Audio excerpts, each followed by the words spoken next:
चलने वाले। याद रखिए आज का टॉपिक है why do we need a church, हमें एक चर्च की आवश्यकता क्यों है। Praise the lord. और हम लोग पढ़ रहे हैं पहला यूहन्ना का पुस्तक, पहला अध्याय वचन 5। जो समाचार हमने उससे सुना और तुम्हें सुनाते हैं वह यह है कि परमेश्वर ज्योति है और उसमें कुछ भी अंधकार नहीं। Praise the Lord. मेरे प्रियो, बाइबल कहती है कि परमेश्वर ज्योति है, परमेश्वर प्रकाश है।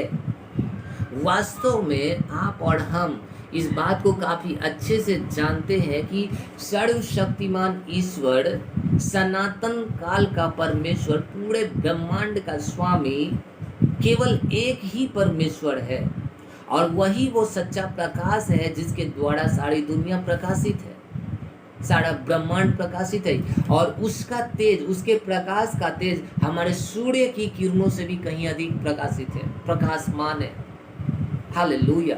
बाइबल कहती है कि परमेश्वर ज्योति है। Praise the lord. और हमें हमारी आत्मा में मालूम है कि परमेश्वर की ज्योति से ही हम चमकते हैं, परमेश्वर की ज्योति से ही, परमेश्वर के प्रकाश से ही सारा संसार प्रकाशित होता है। दूसरी जो चीज है, बाइबल कहती है कि और उसमें कुछ भी अंधकार नहीं। परमेश्वर में कुछ भी अंधकार नहीं, कुछ भी अंधकार नहीं। एक बार फिर से मैं कह रहा हूं, परमेश्वर ज्योति है और उसमें कुछ भी अंधकार नहीं है। कुछ भी अंधकार, कुछ भी अंधकार का मतलब क्या है कि परमेश्वर में अंधकार की कोई भी चीज नाम मात्र भी नहीं है। हालेलुया। Praise the Lord. अब यदि आप इसे समझना चाहते हैं कि हमें चर्च की आवश्यकता क्यों है, तो आपको सबसे पहले ये समझने की जरूरत है कि परमेश्वर कौन है। और आज मैं केवल मसीहियों से बातें नहीं कर रहा, किंतु मैं हर एक व्यक्ति से जो इस संदेश को सुन रहा है, आज सर्वशक्तिमान ईश्वर, स्वर्ग और पृथ्वी का प्रभु, आपका सृष्टिकर्ता परमेश्वर जिसने आपको रचा, वो आज आपसे बातें कर रहा है कि परमेश्वर ज्योति है। आप चाहे किसी भी धर्म से हैं, किसी भी मजहब से हैं, किसी भी समुदाय से हैं, किसी भी कास्ट से हैं, क्या आप जानते हैं कि परमेश्वर को इन चीज़ों से मतलब नहीं है। आज बहुत बड़ी परेशानी ये है कि हमारे अंदर परमेश्वर का ज्ञान नहीं है और इस वजह से हम परमेश्वर को बहुत छोटा बना देते हैं, सीमित कर देते हैं। बाइबल कहती है कि परमेश्वर एक ज्योति है और उसके द्वारा पूरे ब्रह्मांड को प्रकाश मिलता है। सारी पृथ्वी पर जीवन देने वाला परमेश्वर वही है जो आदि में था, जो अभी भी है और हमेशा तक रहने वाला है। प्रारंभ और अंत वही है, आदि और अंत वही है, अल्फा और ओमेगा वही है। सारी वस्तुएं परमेश्वर ने सृष्टि करी अपनी महिमा के लिए, अपनी महिमामयी आत्मा के द्वारा। वो किसी एक देश का पर्सनल परमेश्वर नहीं है जिन्हें हम गॉड कहते हैं। वो पर्सनल, हम कैसे परमेश्वर को पर्सनल बना सकते हैं किसी एक समुदाय का? क्या परमेश्वर एक छोटा व्यक्ति है? हालेलुया। यदि आप जानना चाहते हैं कि चर्च आखिर है क्या, तो सबसे पहले आपको परमेश्वर को जानना होगा। और परमेश्वर ऐसा नहीं है कि जब यीशु मसीह आए तभी हम परमेश्वर के नजदीक आए, नहीं। यीशु मसीह तो केवल उसने हमारा परिचय परमेश्वर से करवाया, उसके पहले भी परमेश्वर था। संसार की सृष्टि के पहले भी परमेश्वर थे, अभी भी वो है और संसार के अंत तक उसके बाद भी वो रहेंगे। उनका अस्तित्व केवल 1 साल, 2 साल और कुछ महीनों तक का नहीं है। और ना ही परमेश्वर एक छोटा परमेश्वर है कि हम उसे किसी एक देश का परमेश्वर बनाकर बांट सकते हैं, किसी एक छोटे से समूह का परमेश्वर कह करके हम उसे बांट सकते हैं, नहीं। Praise the Lord. परमेश्वर ज्योति है और उसमें अंधकार कुछ भी नहीं। अंधकार का अर्थ क्या है? अंधकार का अर्थ है कि परमेश्वर के अंदर अंधकार की कुछ भी चीजें नहीं है, यानी कि झूठ। परमेश्वर में कोई कुछ भी झूठ नहीं है, वो सच्चा है। वो जब भी बोलता है वो सच बोलता है और ना ही परमेश्वर के पास कोई मजबूरी है कि वो झूठ बोले। परमेश्वर पवित्र है, उसमें अपवित्रता नहीं है। परमेश्वर कपटी नहीं है। परमेश्वर, हालेलुया, आप समझ रहे हैं मैं आपसे क्या बातें करना चाहता हूं। उसमें कुछ भी अंधकार नहीं है। परमेश्वर में ईर्ष्या नहीं है। परमेश्वर डरता नहीं है। हालेलुया। परमेश्वर को किसी से डर नहीं, क्योंकि वो महाराज है। सारी सृष्टि उसके आगे नतमस्तक होती है। उसके अंदर अंधकार का कुछ भी नहीं, कोई रोग नहीं, कोई बीमारी नहीं, कोई झूठ उसके अंदर नहीं है। हालेलुया। परमेश्वर की उपस्थिति हर एक अपवित्रता को शुद्ध कर देती है। परमेश्वर कभी भी मजबूर नहीं हो सकता कि मजबूरी में आकर वो कपट करे, मजबूरी में आकर वो झूठ बोले, मजबूरी में आकर के वो गलत फैसला ले ले। ये परमेश्वर नहीं है। और बाइबल कहती है यदि हम सच्चे परमेश्वर के साथ, जिसने हमारी सृष्टि करी, और जब हम इस शरीर को छोड़ेंगे और परमात्मा के साथ हमारा मिलाप होगा, तो जिस परमात्मा के साथ हमारा मिलाप होना है, यदि हम उस सच्चे परमेश्वर के साथ सहभागिता चाहते हैं, एक सही संबंध चाहते हैं इस पृथ्वी पर, तब बाइबल हमें कहती है कि हमें चर्च की आवश्यकता है। Praise the Lord. चर्च एक धार्मिक स्थान नहीं है मेरे भाई मेरी बहन।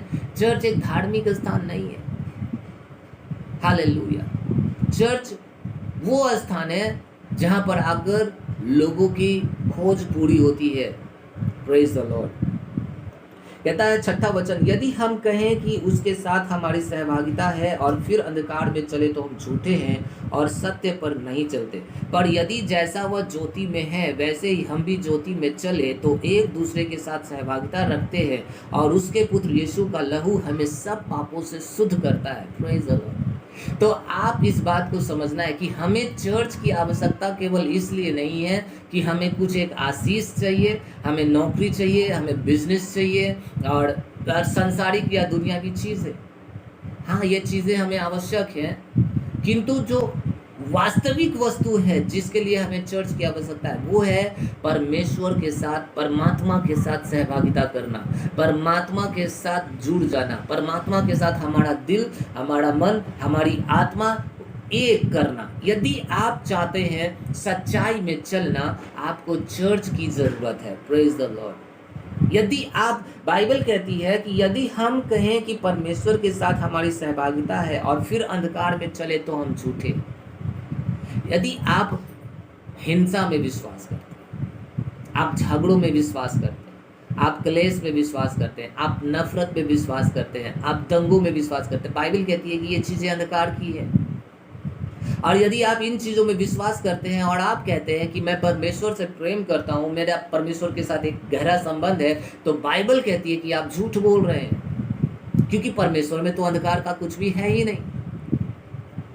परमेश्वर में तो अंधकार की कुछ भी नहीं है, उनके अंदर तो नफरत है ही नहीं। तो जो जिसका संबंध परमेश्वर के साथ होगा वो किसी से नफरत कैसे कर सकता है? यदि कोई व्यक्ति परमेश्वर के साथ संबंधित है, जुड़ा हुआ है, तो वो नफरत नहीं करेगा, वो कड़वाहट में नहीं रहेगा, वो गुस्से में आकर कोई पाप नहीं करेगा, वो ना ही किसी की हानि कर सकता है। और बाइबल कहती है कि यदि आप कहते हो कि आपकी सहभागिता परमेश्वर के साथ है, आपका रिलेशनशिप परमेश्वर के साथ है और आप अंधकार में चलते हो, तो आप झूठ कह रहे हो। Praise the Lord.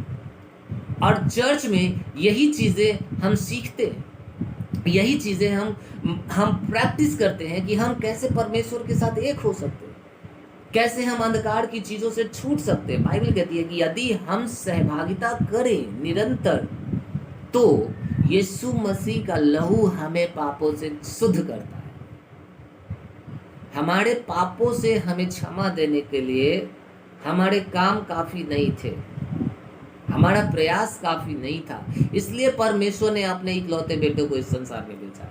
अब कुछ लोग इस प्रकार से भी बातें करते हैं कि क्या परमेश्वर ने शादी किया, क्या परमेश्वर ने किसी के साथ संबंध बनाया जो यीशु मसीह? नहीं, परमेश्वर ने किसी के साथ संबंध नहीं बनाया। और यीशु मसीह परमेश्वर का शारीरिक पुत्र नहीं था, किंतु वह उसका आत्मिक बेटा था। हालेलुया। और जब बाइबल कहती है कि यीशु मसीह परमेश्वर का पुत्र है, तो मुझे आपको बताने दीजिए, ये पुत्र होने का अर्थ है कि परमेश्वर ने यीशु मसीह को पुत्र होने का अधिकार दिया। अधिकार। और आपको पता है अधिकार क्या है? यदि आपके पास करोड़ों की संपत्ति है और आपके पास अगर 5 बेटे हैं, तो आपके हाथ में है कि उस संपत्ति का जो आपका है उसका मालिक कौन होगा। Praise the Lord. आप 5 में से किसी भी एक बेटे को उस संपत्ति का अधिकारी बना सकते हैं और तब वो उस संपत्ति का इस्तेमाल करेगा। बाइबल कहती है कि यीशु मसीह परमेश्वर का पुत्र होकर इस पृथ्वी पर आया। इसका मतलब क्या था? जैसा कि यीशु ने कहा कि स्वर्ग का और पृथ्वी का सारा अधिकार मुझे दिया गया। हालेलुया। इसका अर्थ क्या था? कि परमेश्वर ने जब कहा कि ये मेरा प्रिय पुत्र है, तो इसका अर्थ था कि स्वर्ग में और पृथ्वी पर और पृथ्वी के नीचे केवल यीशु मसीह है जिसको अधिकार दिया है पिता ने, जिसको पिता ने अधिकार दिया है पापों की क्षमा का, बीमारियों से चंगाई करने का, दुष्ट आत्माओं को निकालने का, मरे हुओं को जीवित करने का, हर एक कमी घटी को पूरी करने का। यही तो वजह है ना कि जब आप चर्च में आते हैं तो आप देखते हैं कि कैसे अधे देखते हैं और लंगड़े चलते हैं। यीशु मसीह का सामर्थ, वो अधिकार जो स्वर्ग पर है, वो आज भी चर्च में काम करता है। क्योंकि यीशु मसीह शारीरिक बात नहीं कर रहा था, उसने कहा वो पुत्र हो। यीशु मसीह परमेश्वर का पुत्र आत्मा में।